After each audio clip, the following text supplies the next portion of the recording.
खबर uniform civil code को लेकर, जिसमें देश के अंदर राजनीति तेज। इस मुद्दे पर संसदीय समिति की बैठक में 36 घंटे से भी कम का वक्त बचा है। ऐसे में इसके विरोध और समर्थन में बयानबाजियां तेज हो गई हैं। यूसीसी के विरोध में समाजवादी पार्टी के सांसद एसटी हसन उतर आए। कितने ही बिल ले आओ फर्क नहीं पड़ता, ये एसटी हसन साहब कह रहे हैं। हम तो शरीयत का ही हुक्म मानेंगे। इधर मुख्तार अब्बास नकवी ने यूसीसी का समर्थन किया। समान नागरिक संहिता अभी नहीं तो कभी नहीं, मुख्तार अब्बास नकवी कह रहे हैं। उन्होंने कहा कि सभी के लिए समानता न्याय सुनिश्चित करेगा ये यूसीसी।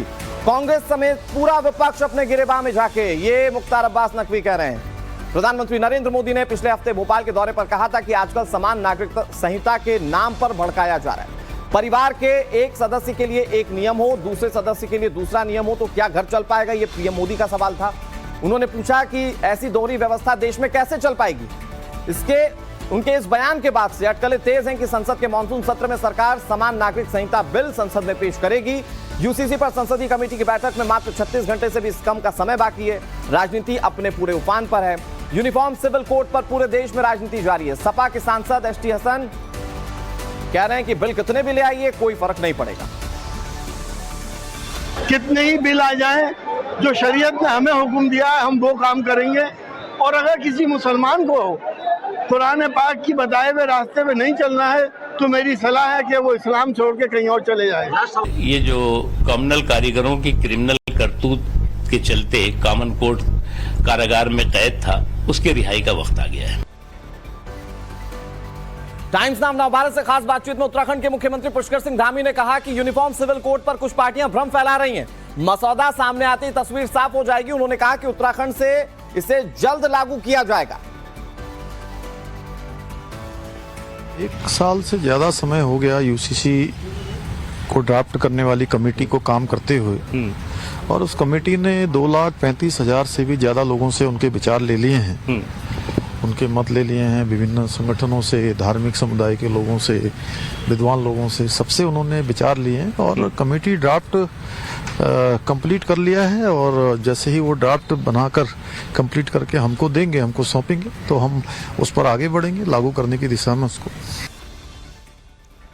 मॉनसून सत्र में सरकार को घेरने के लिए कांग्रेस की पार्लियामेंट्री कमेटी की कल 10 जनपद पर मैराथन मीटिंग हुई। उसमें बड़ा मुद्दा समान नागरिक संहिता था। तो बिग ब्रेकिंग आप देख रहे हैं इस वक्त टीवी स्क्रीन पर। यूसीसी पर कांग्रेस ने रणनीतिक बैठक की।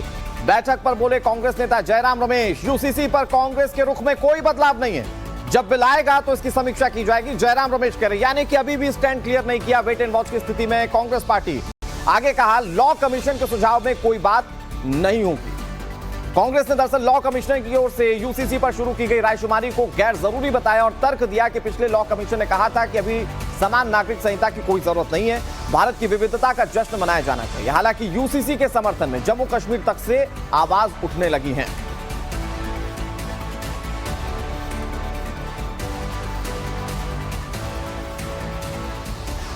इधर यूनिफॉर्म सिविल कोड पर उत्तराखंड समेत देश के अलग अलग राज्यों में राजनीतिक बयानबाजियों का दौर जारी, जिसमें कांग्रेस को झटका देने वाला बयान सामने आया। उसकी सरकार वाले राज्य हिमाचल से यह बयान। यूसीसी के समर्थन में हिमाचल प्रदेश के मंत्री विक्रमादित्य हैं। यूसीसी का जब भी सामना करेंगे तो उसका समर्थन करेंगे, विक्रमादित्य ने कहा।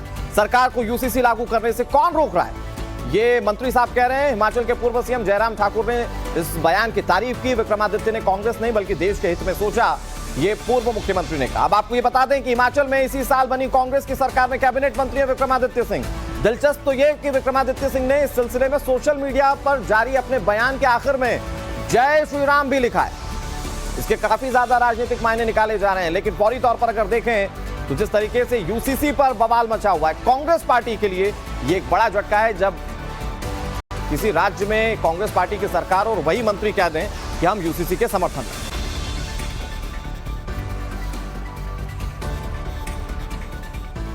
और चलिए आगे बढ़ते हैं, बात करते हैं मौसम के उत्पाती तेवर से जुड़ी बड़ी खबर की। खबर यह कि देश के 17 राज्यों में भारी बारिश का अनुमान लगाया गया है। लगातार बारिश से गुजरात में परेशानी बढ़ गई है। भारी बारिश से गुजरात के कई इलाके जलमग्न हो गए।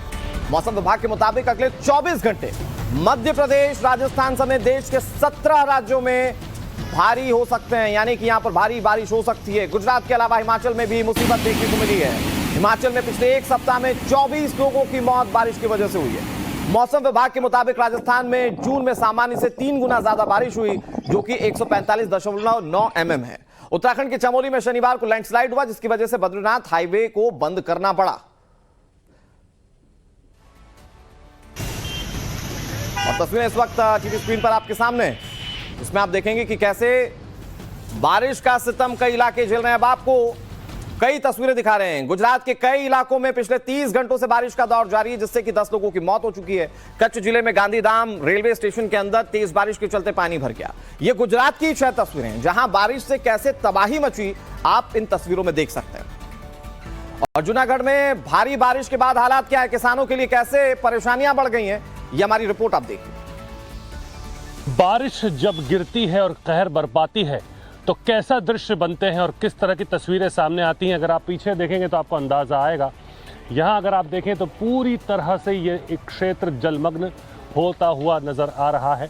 यहाँ पूरे खुले खेत हुआ करते थे, लहलहाते खेतों के बीच में अब जब बारिश का पानी पुरजोर तरीके से यहाँ पहुँचा तो आलम यह है कि कुछ भी देखने को आगे तक नहीं मिलता। कहीं दूर दूर तक आपको ज़मीन नज़र नहीं आएगी। इधर अगर आप देखें तो एक मंदिर आप देख पाएँ तो वह भी पूरी तरह से डूब चुका है। इस तरफ यहाँ पूरा मंदिर डूबा है और इस मंदिर के डूबने के साथ में हज़ारों बीघा जो खेत थे वे यहाँ पर पूरी तरह जलमग्न हो चुके हैं। तो जूनागढ़ की तस्वीर हमने आपको दिखाई, जहां जूनागढ़ जिले के निचले इलाकों में भारी बारिश से सैकड़ों बीघा जमीनें जलमग्न हो गई हैं। इधर कोशोद तालुका के सुत्रेज गांव के पास 2 लोग बाढ़ में फंस गए। कैसे इनका रेस्क्यू किया गया, ये रिपोर्ट आपको दिखाते हैं 30 सेकंड में। गुजरात के जूनागढ़ में भारी बारिश ने तबाही मचाई है। बीते 3 दिन से हो रही मूसलाधार बारिश ने कई इलाकों में बाढ़ जैसे हालात पैदा कर दिए हैं। जूनागढ़ जिले के केशोद तालुका के सुत्रेज गांव में रहने वाले 2 किसानों के लिए ये आफत की बारिश बन गई। बाढ़ से बचने के लिए दोनों लोगों को बिजली के खंभे का सहारा लेना पड़ा। दोनों को बचाने के लिए वायुसेना के हेलीकॉप्टर का सहारा लेना पड़ा। पानी का बहाव इतना तेज था कि वायुसेना को भी रेस्क्यू में काफी मेहनत करनी पड़ी। तो जूनागढ़ जिले में पड़ने वाले गांवों में किस तरह से बाढ़ के हालात बने हुए हैं, इसको लेकर आपको एक और रिपोर्ट दिखाते हैं। यहाँ देखिए पूरा नाला है, ये इस साइड पूरा नाला है और इस पूरे नाले में ये जो पानी है बारिश का वो बहता हुआ, और इस बहते हुए पानी के बीच में अगर कोई भी खड़ा रहे या कोई भी बहे, बताया जा रहा है हज़ारों की संख्या में पशु यहाँ बह चुके हैं। हज़ारों की संख्या में यहाँ पर जितने भी मवेशी थे वो बह करके चले गए। और सामने की ओर गांव वाले आप देखें वहाँ खड़े हुए घरों में, और घरों में खड़े होकर के देखते हुए, समझने की कोशिश करते हुए, कुदरत से प्रार्थना करते हुए कि यहाँ ये कहर कम हो, जिससे कि उनकी जो रोज़मर्रा की ज़िंदगी है वो पटरी पर आ सके। और अगली खबर मानसून के ऑरेंज अलर्ट को लेकर 7 राज्यों के लिए ऑरेंज अलर्ट जारी कर दिया गया, जहां 3-4 जुलाई को भारी बारिश का अनुमान लगाया गया है। उत्तर प्रदेश के 22 जिलों में भारी बारिश का अलर्ट है। तो उत्तर प्रदेश में खास तौर पर ऑरेंज अलर्ट का घोषित किया गया है, ऑरेंज अलर्ट घोषित किया गया है क्योंकि 22 जिलों में इसका असर देखने को मिलेगा। भारी बारिश को लेकर यह अलर्ट जारी किया गया। इसके अलावा देश के कई दूसरे ऐसे राज्य हैं जहां पर ऑरेंज अलर्ट घोषित किया गया है। इसमें दिल्ली एनसीआर के इलाके भी शामिल है। आपको बता दें 7 राज्य पूरे देश के जहां पर ऑरेंज अलर्ट बारिश को लेकर जारी किया गया है। 3 तारीख और 4 तारीख इन दोनों दिनों में भारी बारिश हो सकती है, इसको लेकर संभावनाएं जाहिर की गई हैं। और 7 राज्य कौन कौन से हम आपको बताते हैं। उत्तराखंड, हिमाचल प्रदेश, गुजरात, बिहार, उत्तर प्रदेश, गोवा, दिल्ली एनसीआर। तो इन जगहों पर लोगों को अभी अच्छी खासी बारिश से सामना करना पड़ सकता है। कई बार ये देखने को मिला है, ये बारिश के चलते ट्रैफिक जाम भी हो गया, कई बार लोगों के घरों में पानी घुसने लगा है, उसी के चलते लोग काफी ज्यादा परेशान भी हुए हैं। मुख्तार अंसारी की करीबियों पर कानूनी शिकंजा कसता जा रहा है। बिग ब्रेकिंग हम आपको बताने जा रहे हैं, जहां गाजीपुर में मुख्तार के रिश्तेदार के होटल पर रेड की गई। होटल मिड टाउन में कई विभागों के अधिकारियों का छापा। अधिकारियों ने होटल के कमरों और कामकाज की तलाशी ली। अनियमितताएं मिली तो कार्रवाई की जाएगी। एसडीएम ने इस बात को भी बहुत साफ कर दिया है। दरअसल जेल में बंद माफिया मुख्तार अंसारी की करीबियों के खिलाफ कानूनी शिकंजा कसता जा रहा है। इस बार प्रशासन ने मुख्तार के चचेरे भाई खालिद अंसारी के होटल मिड टाउन को निशाने पर लिया। बताया जा रहा है कि एसडीएम के नेतृत्व में जीएसटी, राजस्व, खाद्य आपूर्ति, बिजली, फायर और जिला आपूर्ति विभाग की संयुक्त टीम ने छापेमारी की कार्रवाई को अंजाम दिया। और अगर किसी भी स्तर पर गड़बड़ी पाई जाती है तो कार्रवाई बड़े पैमाने पर होगी। इस बात को एसडीएम की ओर से, स्थानीय प्रशासन की ओर से साफ कर दिया गया है। हम लोगों को काफ़ी मिल रही थी। यहाँ पे लोग रात में रुकते हैं और यहाँ की गतिविधियाँ ठीक नहीं हैं और इसलिए जो है सारी टीम ने इसकी जांच की है और सभी टीमों ने लगभग जांच कर ली है और जैसी रिपोर्ट आएगी उससे आगे कार्रवाई की। तो माफिया मुख्तार अंसारी के करीबियों पर एक्शन की बात हुई। अब दूसरे माफिया की बात कर लेते हैं। खबर प्रयागराज से, जहां माफिया अतीक अहमद गैंग पर एक बार फिर से एक्शन हुआ है। प्रयागराज में अवैध प्लॉटिंग के खिलाफ एक्शन लिया गया। अतीक के करीबियों के अवैध प्लॉटिंग पर कार्रवाई की गई। 50 बीघे के प्लॉट पर निर्माण पर बुलडोजर चलाया गया।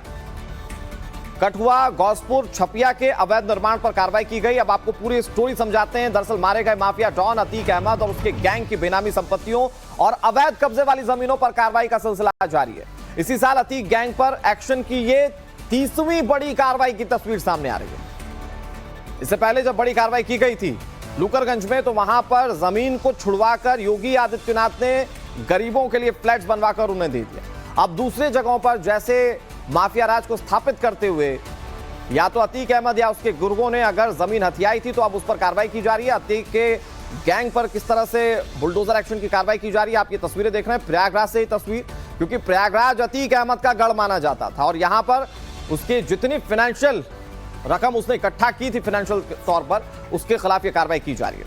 अगली अहम खबर अतीक अशरफ हत्याकांड से जुड़ी हुई, जिसे लेकर अतीक अहमद और सियासत से जुड़ी अहम खबर की बात करें तो खबर ये कि आज लखनऊ में इंदिरा गांधी प्रतिष्ठान में एनडीए का शक्ति प्रदर्शन देखने को मिलेगा। सोनेलाल पटेल की जयंती पर एनडीए की ताकत दिखेगी।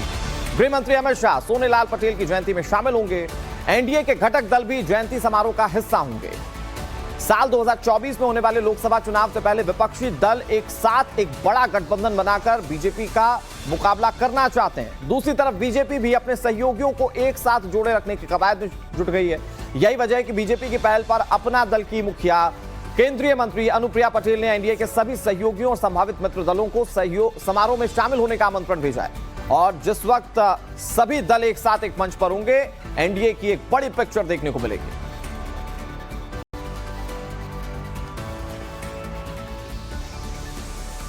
तो 2024 से पहले ये बहुत अहम तस्वीरें देखने को मिलेंगी लखनऊ में, क्योंकि सोनेलाल पटेल की जयंती में एनडीए के तमाम घटक दल जो हैं वो शामिल होंगे।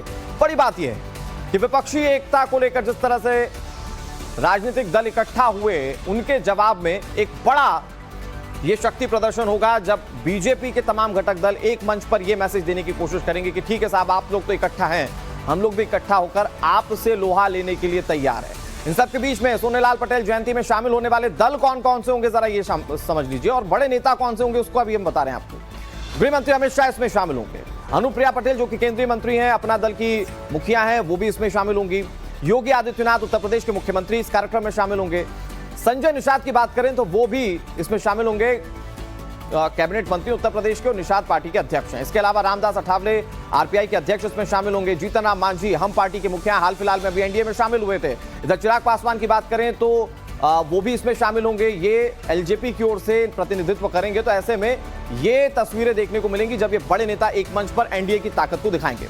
अगली अहम खबर समाजवादी पार्टी से जुड़ी, जिसे लेकर पार्टी के नेता आजम खान का बड़ा बयान सामने आया है। अखिलेश के जन्मदिन पर आजम खान ने केक काटा। चाकू की जगह पेन से केक काटा गया। जन्मदिन इससे अलग अंदाज में सेलिब्रेट किया गया। जन्मदिन के मौके पर आजम खान के अखिलेश को नसीहत भी सामने आई। समाजवादी पार्टी में धोखा और झूठ बोलने वालों की एंट्री, ये बात आजम खान ने कही है।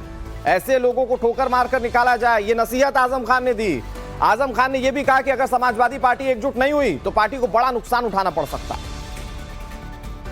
तो आजम खान अपने अलग अंदाज के लिए जाने जाते हैं। और एक बार फिर से अखिलेश यादव के जन्मदिन के मौके पर जब वो सामने आए तो वो एक नसीहत के साथ सामने आए। अब इस नसीहत को अखिलेश यादव कितना मानते हैं, ये देखने वाली बात है। अगली अहम खबर उत्तर प्रदेश के प्रयागराज से, जहां पर कांवड़ यात्रा को लेकर प्रयागराज प्रशासन की बड़ी बैठक।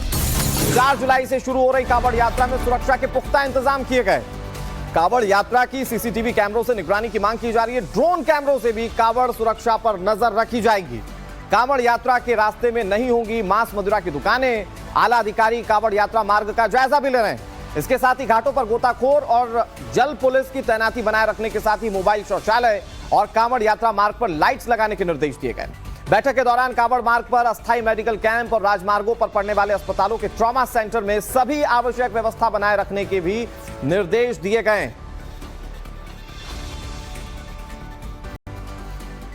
मुख्यमंत्री जी के निर्देश पर जो आगामी कांवड़ मेला शिवरात्रि है और अन्य जो त्यौहार हैं उसके संबंध में उसकी तैयारियों की समीक्षा के लिए बुलाई गई थी।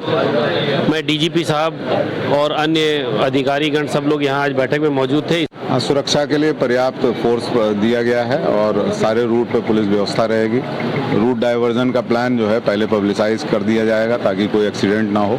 घाटों पे जो व्यवस्था की जानी है वो सुरक्षा की वो की जाएगी और रास्ते में जन सहयोग से लोगों का सहयोग लेके पूरे वॉच रखा जाएगा ताकि कोई अवांछनीय तत्व ना। अगली खबर अलीगढ़ से, जहां सरेआम एक साधु की हत्या कर दी गई। पूरा मामला समझिए अगली 30 सेकंड की रिपोर्ट में। अलीगढ़ के नौगावा के महकेश्वर महादेव मंदिर में 75 साल के साधु रामदास की बेरहमी से हत्या कर दी गई। मंदिर के बाहर उनका जला पड़ा हुआ शव ग्रामीणों ने सुबह देखा। शव को पीले रंग की चादर के सहारे लटका दिया गया था, जिसके बाद हंगामा मच गया। मौके पर पहुंची पुलिस के सामने नाराज ग्रामीणों ने जमकर नारेबाजी की। पोस्टमार्टम रिपोर्ट में गला दबाकर हत्या की बात सामने आई है। अगली अहम खबर फिल्म 72 हुर्रों से जुड़ी हुई। जोरदार सियासत के बीच फिल्म की रिलीज का काउंटडाउन शुरू हो चुका है। बिग ब्रेकिंग, फिल्म 72 हुर्रें 7 जुलाई को सिनेमाघरों में रिलीज होने जा रही है। आतंकवाद के खौफनाक सच पर यह फिल्म बेस्ड है। ट्रेलर रिलीज होने के बाद फिल्म की डिमांड काफी ज्यादा बढ़ गई है। ट्रेलर को यह कहते हुए रोक दिया गया था आपत्तिजनक है। अब इसकी डिमांड की जा रही कि फिल्म क्या है, जरा दिखाइए साहब। 7 जुलाई को 500 थिएटर्स में यह फिल्म रिलीज होगी। शो और स्क्रीन बढ़ने पर डिस्ट्रीब्यूटर इस पर विचार कर रहे हैं कि कैसे ये बढ़ाया जाए। फिल्म 72 हुर्रें रिलीज होने से पहले विवादों में घिर गई है। ये फिल्म हिंदी के अलावा अंग्रेजी, बंगाली, भोजपुरी, कन्नड़, कश्मीरी, मलयालम, मराठी, पंजाबी, तेलुगु और तमिल में रिलीज की जाएगी। द केरला स्टोरी के बाद आतंकवाद पर बनी 72 हुर्रें दूसरी विवादित फिल्म है, जिसे लेकर सियासी खींचतान लगातार बढ़ती जा रही है। ये फिल्म एक बहुत अहम बात कह रही है, वो ये कि किसी की जान लेकर जीवन में कुछ हासिल नहीं होता। आतंकवाद गलत है, जो हम सब जानते हैं, और वही फिल्म ये बात कहने की कोशिश कर रही है कि इससे सिर्फ जीवन खराब होता है। न सिर्फ उन लोगों का जो विक्टिम्स हैं, बल्कि वो भी जो ये सब चीजों को प्रमोट करते हैं। ऐसा कोई हुक्म नहीं है। और हुर्रों का जो कंसेप्ट है, जन्नत के अंदर कोई भी मर्द औरत के रिश्ते नहीं हो सकते, कोई औलाद किसी के नहीं हो सकती, किसी किस्म का कोई सेक्स नहीं हो सकता। एक तमाशा बना रखा है फिल्म वालों ने, बना रहे थे असल में बीजेपी को फायदा पहुंचाने को। अभी आपने देखा कश्मीर फाइल आई, केरल फाइल आई, उसके बाद आदि मानुष आ गया, वो उल्टा पड़ गया। अब ये बना दिया, ये भी उल्टी पड़ेगी। और मणिपुर हिंसा पर हो रही सियासत से जुड़ी अहम खबर हम आपको दिखाने जा रहे हैं। मणिपुर के मुख्यमंत्री एन बीरेन सिंह ने राहुल गांधी को घेरा है। राहुल गांधी पहले मणिपुर के दौरे पर क्यों नहीं आए, ये सवाल एन बीरेन सिंह का है।